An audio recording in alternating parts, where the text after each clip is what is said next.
ওয়ামা ইয়ানতিকু আনিল হাওয়া ইন হুয়া ইল্লা ওয়াহয়ুন ইউহা।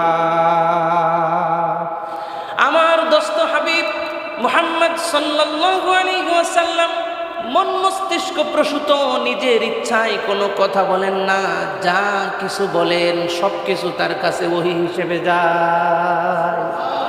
সেই নবীজি নূরময় জবান মোবারক দিয়ে বলে গেছেন, আমার উম্মত যদি আমার উপরে একবার দরুদ শরীফ পাঠ করে আল্লাহ রব্বুল আলামিন তাকে 30টা পুরস্কার দেয়। দরুদ শরীফ কয়বার?